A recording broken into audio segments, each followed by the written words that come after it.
Hi there, everybody, and welcome to another episode of By the Way To Purposeful Procurement podcast with me, Philip Ideson, and I'm joined by Rich Ham, as always, my co-host. Welcome, Rich. Hey, Phil. Good to see you again. Likewise. Now, today we are delighted to be joined by David McCarty.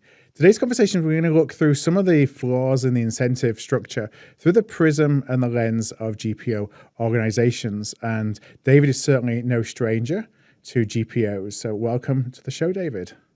Oh, thank you for having me, Phil, and Rich. Appreciate it. Look forward to the conversation here today. Likewise. Now, I wonder if you could just start off by giving a little bit of background into your experience within the GPO space, because it's quite substantial. Mm-hmm. No, absolutely. And well, as we all know, there's plenty of GPOs out there today, and I just heard of another one even launching last week. So when I wind the clock back, it's actually been 25 years since we started the GPO space. And when I say since we started it, I was one of the original founders with a partner of mine back in late 1999, 2000, starting the very first indirect GPO in the States.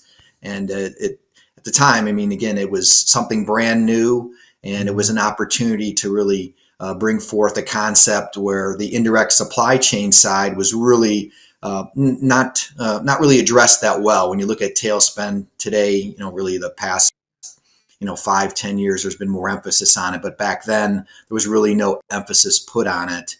And so we had the idea of, okay, why don't we look to see if we can bring together collective companies and then actually combine that volume and then go out to the supply base and select indirect areas and leverage the knowledge and, of course, leverage the spend volume and achieve better pricing for everyone.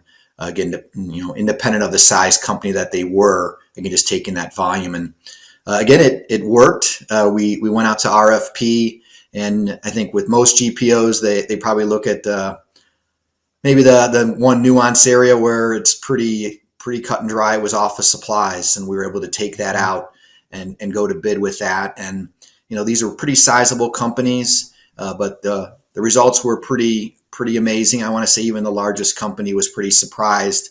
They saved about 15% on their spend, and then there was 5 companies total. The smallest company saved over 30% on their spend. So again, it was successful, and we saw that, okay, if you do combine volumes and go out to market, you can leverage the spend. So that was really our initial starting point into the GPO space. Again, that was really the 2000. Boy, when I think about it, it's thinking 25 years ago. It's pretty amazing.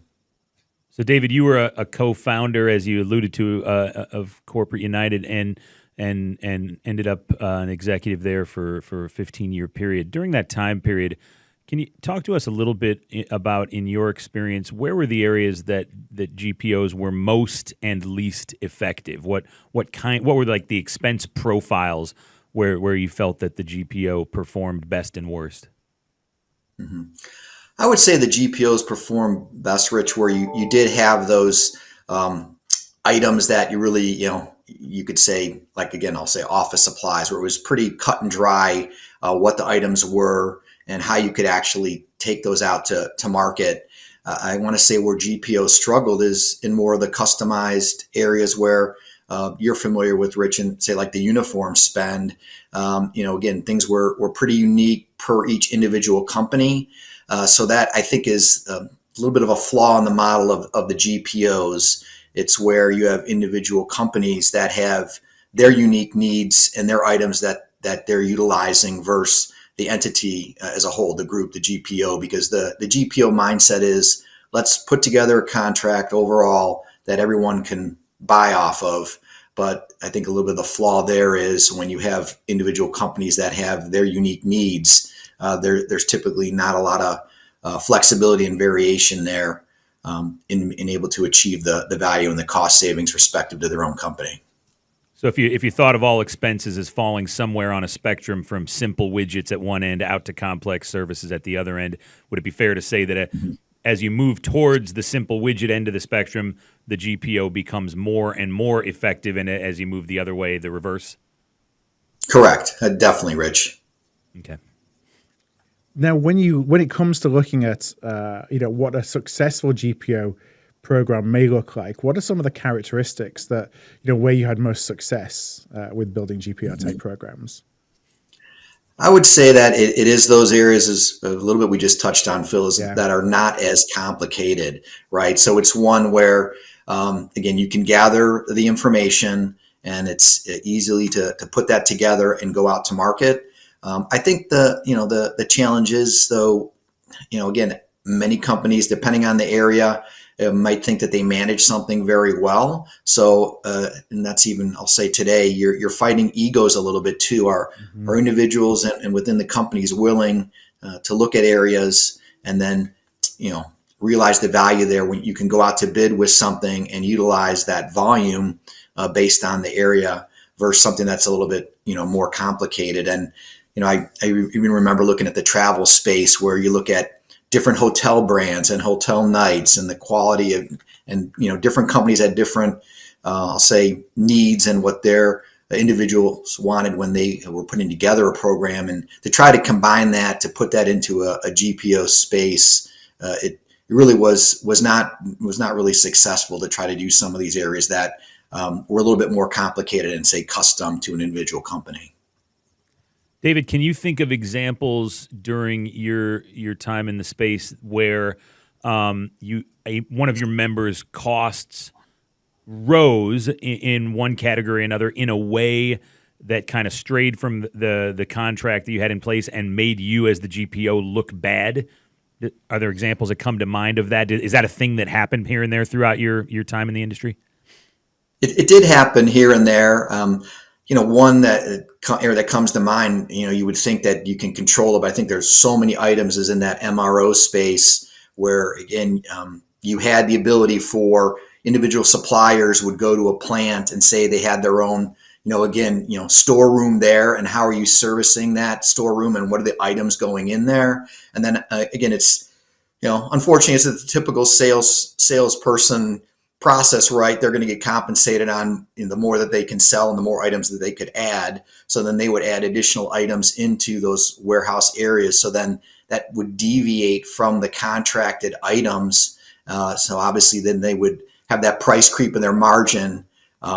So again, a challenge there, I would say we saw that in the MRO space. And then I think another one that comes to mind is even the contingent labor space, is managing that. How did companies really establish, their classifications of, okay, what is a light industrial employee versus another company, and what were the different price points there, and how you're establishing, the markup, the base rates, all of those. It tend to see some creep over time, and so it's definitely important to monitor it. Follow up there, David. It seems like what you're talking about when a particular program doesn't pan out the way it's supposed to for a member, it's ultimately because of something that we all acknowledge, and we've actually talked about it a little bit in previous episodes. There is, almost in any expense, some gap between what gets negotiated and what ends up actually happening. The kind of the negotiation execution gap. And of course, I've been working in indirect services where that's probably on, at its biggest, where the gap between what gets negotiated and what gets executed tends to be the widest. What have you observed about the gap between negotiation and execution over, the last couple of decades? Is that something that has proliferated and grown? Have you seen more and more of that, or is that, or not? Mm-hmm. I would say that.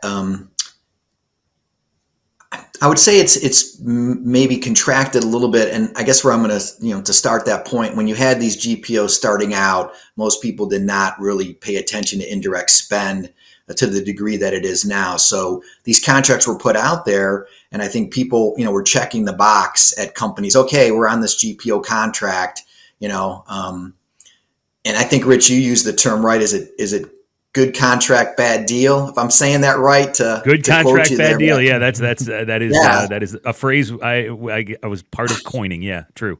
Mm-hmm.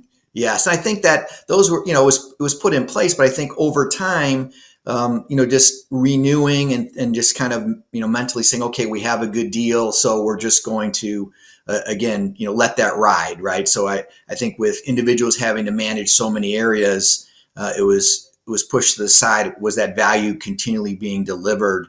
And also, to me, that's what I struggle with the GPO space as time went on. It's a little, contradictory to the value, because the GPOs are compensated on as much volume that goes through those contracts. So the more volume, the higher amount of dollars that are coming back as revenue to the bottom line of the GPO. So to me, it's that conflict of interest there, based on, bringing companies on these contracts. But I think over time, as we have become more educated in the indirect space, you've seen companies really try to address the tail spend.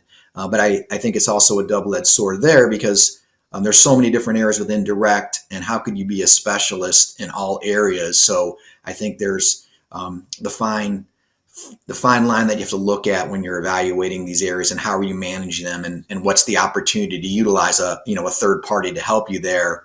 And I think a lot of companies look at, hey, we can get that initial win with the GPO, but is that value diminishing over time?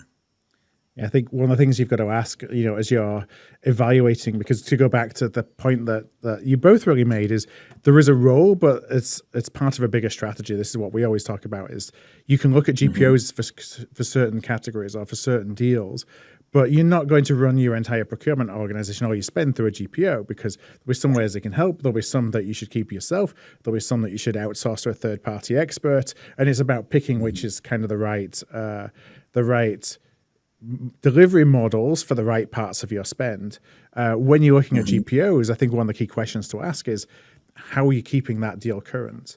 What's going into making sure that the deal in 12 months' time, in 24, in 36 months' time, whatever it may be, is still fit for purpose and the best deal you can access, versus, as you say, the short-term win that you get often from transitioning to a deal, and that value doesn't erode over time.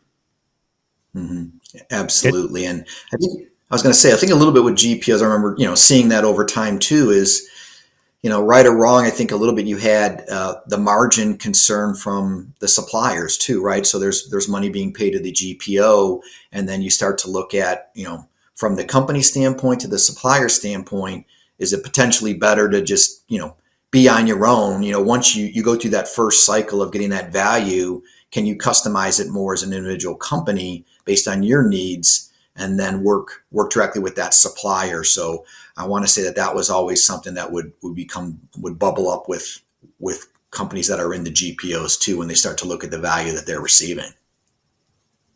David, in your experience, does having a GPO in place, a GPO program in place, make a company, and specifically, of course, we're talking about procurement in this particular project, does it make the folks in procurement, in your experience, less likely to play an active role in managing their own spend and looking closely at what's happening, like down to the invoice level? Do they have a certain peace of mind or a sense of security? Whether they should or shouldn't have it is a separate question. But do they tend to play less of an active role in expense management? I would definitely say that they would tend to play less of a role in that expense management piece, because they're looking at the GPO as really that extension of their team, that okay, they're going to manage it for us, we're all good. But again, I think ultimately you have to look at the way the contracts are set up, what are the checks and balances from that management piece, and how often is the contract being reviewed, and then being reviewed individually with each member based on their individual spend. What are then the options to customize that spend, those items based on the individual company's usage? So again, it maybe becomes a little bit of a false sense of security, because you're getting that win initially, and you're taking that win and putting it forth to your leadership. Okay, hey, we saved X, it's hitting bottom line, but is it really hitting the bottom line in the way that you're anticipating it? And then how is that moving forward? Is it really being actively managed, and is that value continually being delivered back to the company? Well, and there's reviewing contracts, but there's also invoices too, where the money's actually being spent. And, Mm-hmm. of course, one of the things we've observed through the last 15 years or so is a proliferation in vendor tactics, designed to hit the invoice after the contract's negotiated that maybe weren't contemplated in the contract. Big range of just margin grabbing strategies by indirect vendors. In your time in the industry, were there any did the GPO play any role in fending off those tactics to grow the invoice after the deal was put in place? Was that a thing you guys focused on in any way? Back in my time, we did not really focus on that, Rich. Again, I would hope that GPOs are doing that today.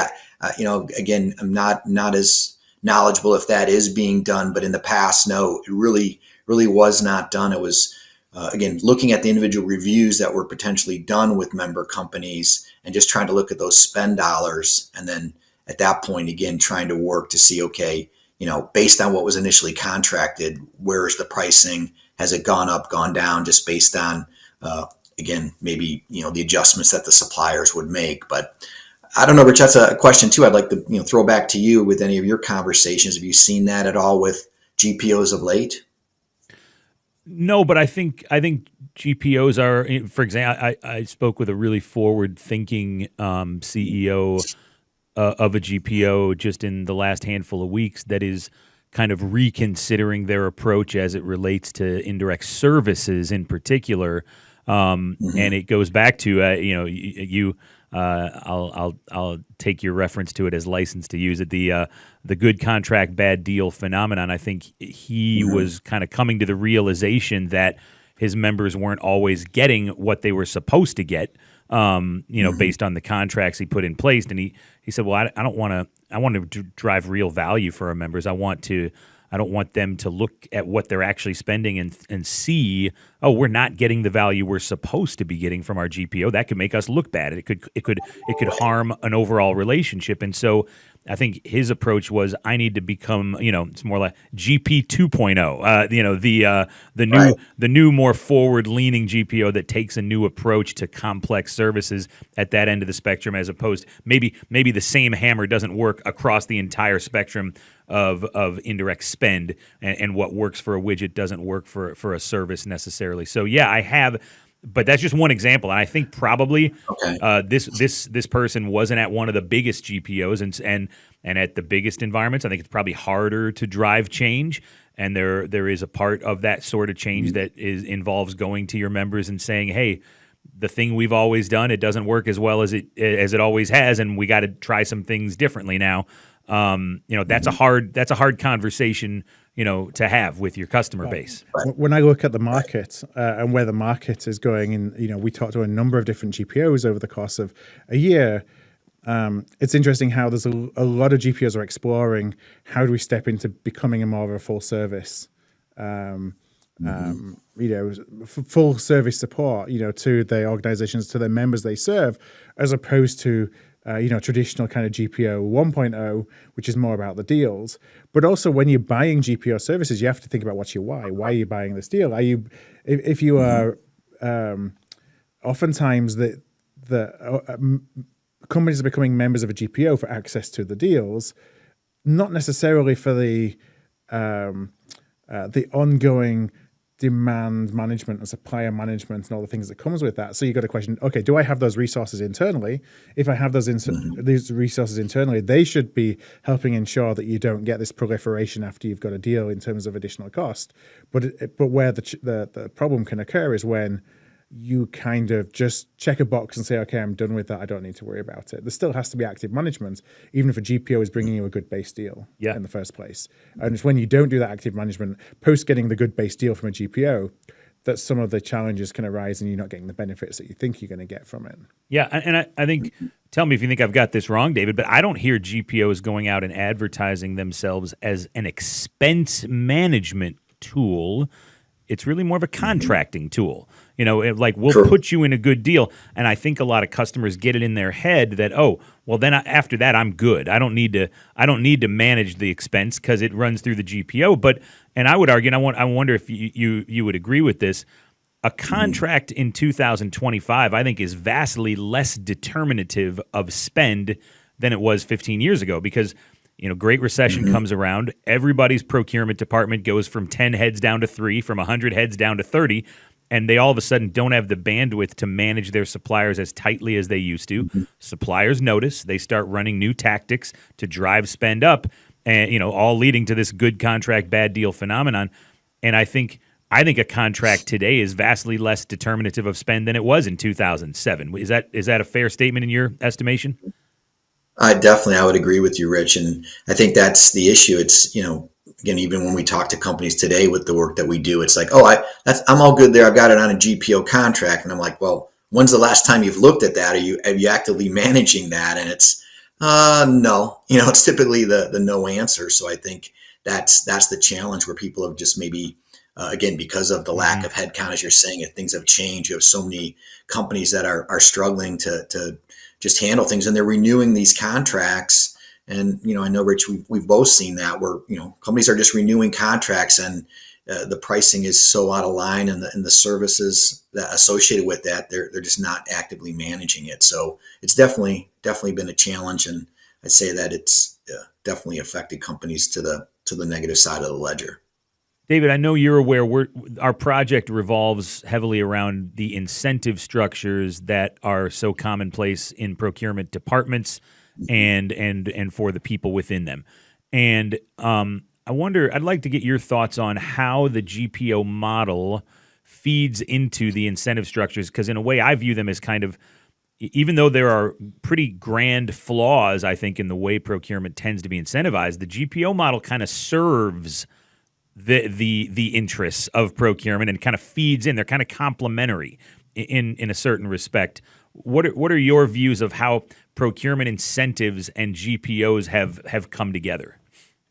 Well, I think overall I'd love to be able to see, and I've only seen it one time where an individual at a company actually had a bonus structure even tied into delivering value and bottom line cost savings. So I think when you look at GPOs delivering cost savings, again, you look at companies being able to utilize the contract to drive that value. But I think that the challenge becomes really then how is that value truly being delivered once maybe that initial, I'll say, quote, win is there. And we've got a contract, we're managing it effectively, supposedly through the GPO. But I think that this gap widens over time with how that spend is truly managed. And I think it's a challenge because individuals, again, when maybe it's just year one savings too, and I know we've had that conversation, Rich, too, where how are individuals really judged when you look at what is the long-term value that you're trying to deliver back to the company? To me, it's having that savings and being able to deliver that and that value year over year. So again, I just think there's some challenges in the whole space and how that's being managed. Phil, I know you got a question, but I just want to follow up really quickly on David's comment there. I find that so remarkable. He's and David's got a long career in procurement in one respect or another, and he saw a single solitary example where a procurement team had bottom line focused incentives, which to me is just kind of crazy. But right. I think it's what I see too, and I don't even know if I've found one yet, even in private equity environments. Amazingly, and that's kind of where I was going with the question is, if the definition of savings is the projected impact over the next 12 months, but not what actually happens at the P&L level, then you can easily see the complementary relationship where a GPO comes in and the contracts have good, attractive-looking unit costs in them, and it allows the procurement professional to report the savings, on the front end of entering into that deal.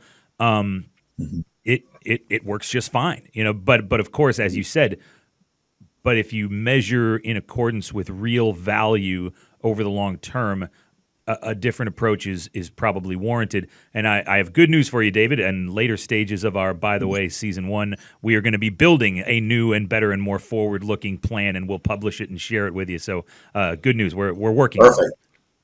All right. Look forward to it. I think about, we've talked a lot about cost savings, and you know, a GPO deal can be attractive for that shot in the arm for year one cost savings, but it's also difficult for procurement people in the current incentives to, what ordinarily happens I think when you access a GPO deal for the first time is you get that 5, 10, 15%, 3%, whatever the number is, you get that percentage reduction by utilizing a deal that you didn't have access to before. But, procurement professionals need to keep on churning out the 3% savings year over year over year over year. And GPOs are not necessarily doing that, but that's not because there isn't necessarily under that construct, there isn't those savings to be gained because you've got them all up front. So you've kind of front loaded your savings. So it's actually a challenge for procurement to then have a certain amount of spend under a GPO, and you then can't show year over year over year savings beyond the first year. So it's a challenge from a GPO perspective. You need to make sure that the deal is still current and that it's still best in class, or it's still value for money and it's not degraded or anything like that. But I think it's still challenging for procurement because you're only just getting that one time. It's great for your numbers this year. It might not be so good for your numbers the other years. Now, companies use GPOs for different reasons. One may be, depending on their maturity, depending on their size, it may be just for savings, but it may also be for smaller organizations that don't have much of any procurement capability whatsoever. And they may not even get access to some of the leaders in the space to actually be able to contract with them in the first place because they wouldn't even entertain conversations with them because they're of that size. So you can get, from a quality perspective, from a risk management perspective, there's value in deals beyond cost. But the way that we're incentive, of course, in larger organizations drives it to be a purely what's the cost savings benefit at the time of contracting, not necessarily, as you talked about before, on what actually drops the P&L. Yeah, well, and there's, as you said, younger organizations, less mature, but I would also say, once again, the Great Recession was such a moment in time that changed the procurement landscape, where I watched in real time how all of a sudden the corporate buyer and teams of buyers had to prioritize convenience in a way that they had not had to before. And David, I got to think you benefited from this during that time. Did you see a rush, a flood to GPOs as a solution? I would imagine you grew, especially as we emerged from the Great Recession, 2010, 11, 12. Were those bonanza years, in the GPO world? Oh, absolutely. So again, you had companies looking, okay, how can we, gain some savings and utilize a GPO contract? And it was, okay, let's go all in because we're in this Great Recession and we need to be able to leverage spend and be able to deliver that value back to the company. So it was that initial, almost like an adrenaline shot, right? How can I take advantage of this and deliver some savings and show leadership that we're going to capture this, right? And hopefully deliver it to the bottom line. So again, it did peak when you had, tough times. Those were good times for the GPO space. Yeah, makes sense. David, talk to me a little more about this dynamic where the GPO will periodically, you would assume the members would expect, put it that way, the GPO to renegotiate terms and their deals in place with their suppliers. But if you have a program that is successful in a particular category, let's say you've got $100 million in spend flowing through a program, and it comes to your attention as the executive at the GPO, hey, we could chip away at this deal to the tune of 10%. We could improve it by 10 or 15 or even 20%. How did you view those decisions as an executive at a GPO? On one hand, if the only priority is member value, you're going to do it because the member benefits and you're driving additional savings. But that's not the entirety of the decision process for you, is it? No, it's not. And to your point, you want to continually deliver value. So it's making sure that, okay, is it, every 3+ years you're taking that area out to market. I think as when you're running it from the leadership standpoint, you're looking, okay, obviously there'll be less revenue back to the company because you're going out to bid and the price point should lower for everyone overall. But then the other factor is too, what if you do change suppliers? So that's, I think, the biggest challenge for a GPO is I would say if you look at all these GPOs, for them to change a supplier, it happens probably less than 5% of the time, because again, they're tied into that supplier from the revenue standpoint. And if they do go to change a supplier, okay, you're going to lose then a percentage of those members that don't want to change to that new supplier.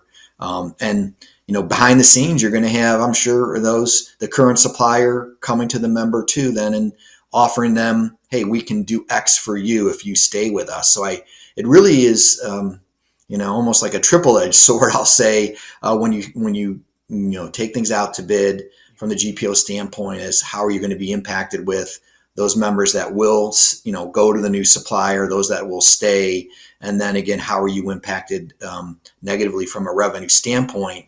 I always looked at it, though, you should look at the positive, because if you have a better deal, it should then afford you the ability to bring on new members to this new competitive deal. Sure. So there'll be a gap. But again, it's all your mindset, right? How are you looking at it from the long term versus the short term impact? Sure. The rebate revenue versus the long term, quality of the overall offering to your members. Yeah, that makes sense. David, we're super appreciative of your time today, and we're gonna get you out of here after one final question from me and one from Phil. Okay. And my question is, if we back out to just kind of 30,000 feet, given some of the changes in the landscape that you've described in 2025, would you describe the GPO solution as as effective as it's ever been, about the same as it's ever been, less effective than it's ever been? Like, how do you view the GPO in 2025 in comparison with the last, when you were founding Corporate United 25 years ago? Right. When I look at it, I would say that they're less effective today. I think, again, back in the day, the indirect tail spend area was not really being addressed. So you could have this big menu of areas, and companies were able to benefit from that. But I think today is tail spends looked at, closer today than it ever has been. And you have, companies that specialize in areas. You can get better value based on having individuals work with you that are industry experts. So again, I would think that they're less effective, but I still think GPOs can be effective in a few select areas based on where that leverage can really, work its benefit. And I've still seen that, I'll say, in say like the rental car space. The GPOs still seem to have a pretty good contract, and we review those contracts too for companies. So it's interesting when you start to look at those and to say, okay, is this still a good contract with the GPO model? But again, I guess to answer that question, Rich, I'd say they're less effective today than they were when they first came on, just because companies weren't really looking at indirect as they are today. Yeah, and if I could just kind of one follow up, and really it's the final question to wrap up as well, is we talked about that GPOs have a role, but it's there's a lot more competition, or there's a lot more options out there than there were 15 years ago in terms of how you manage your tail spend, of which GPOs are one of those. And so there's a role for GPOs to play, but it's very specific. It might be specific around deals. It might be specific around kind of what you as a company look like and what your spend profile looks like and all those things. Where GPOs are a good fit, what as a buyer of GPO services, if I'm going out to the market to look for a GPO, should I be looking for? What are some of the things I should be asking to give me confidence that a GPO that I select is going to be a good long-term partner for me, rather than I'm just chasing the best 1 year cost savings from the deals that's put on the table? Mm-hmm. That's a good question, Phil. I think when I would look at that first, it's how long has the GPO been around? Again, I look over the past couple of years, there seem to be a lot of GPOs that have sprung up. And then I would look at, okay, what are the contracts that the GPO offers? How long have they had those contracts in place? How often do they take those contracts out to bid? Then also asking them, how many companies participate on those contracts? What is the volume that is running through those contracts? What is my opportunity to customize my spend to the individual contracts? I mean, you really want to dig in, because I think the landscape has changed from when these first started. It was just, here's a basic contract and everybody participates. It's definitely changed. So you want to do some digging and look into the team that's that's running the GPOs too, and how that is set up, because some of the GPOs too, there's certain size constraints on the company and the value that you're going to have delivered. And do the contracts, are they all the same from the smallest member to the largest member, or are there varying tiers? I mean, you really need to dig deep into that space today to see what the value is that you're going to receive. All right. Well, David, I want to thank you so much for joining us today. On the next episode of By the Way, we're going to be, in fact, the next couple of episodes, I think, we're going to be speaking to some of your colleagues and peers at Fine Tune to dig deep into some category specific, stories of where suppliers have really taken advantage of deals and some of the things that we're looking to counter as we go through this story. We're going to, Phil, and I want to give a disclaimer to your audience, because Phil and I talked about this, and I was very sheepish about it. We said, okay, there's a place in this story arc. Here's David talking about how, certain changes in the buyer-seller landscape, supplier tactics, and leaned out corporate procurement teams have opened the door to this emerging good contract, bad deal phenomenon, where vendors have gotten away with more and more of their tactics, and it has in part rendered, in David's words, the GPO a little less effective, especially in certain categories in 2025. What are the specific tactics? What are the suppliers doing to change the game after a deal gets signed? We wanted to dedicate an episode or two to talking to senior executives from a cross-section of indirect categories that could reflect back on their time as senior executives in those categories and tell some stories.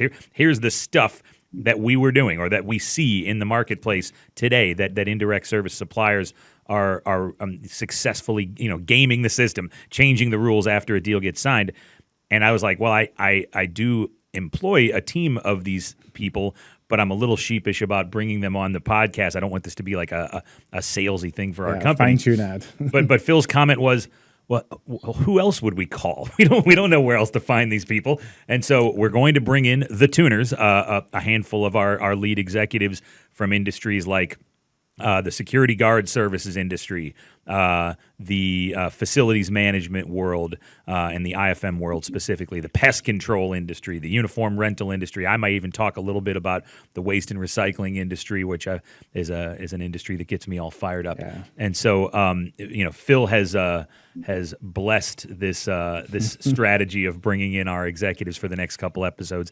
I hope the listeners see a lot of value in it. I think they will. Yeah, well, what's really important, much like David, was really able to give a lot of perspective from, as an insider, so GPO, the execs on your team have all worked in these businesses. Yeah. So they have an inside perspective as well. So looking forward to those. Me too.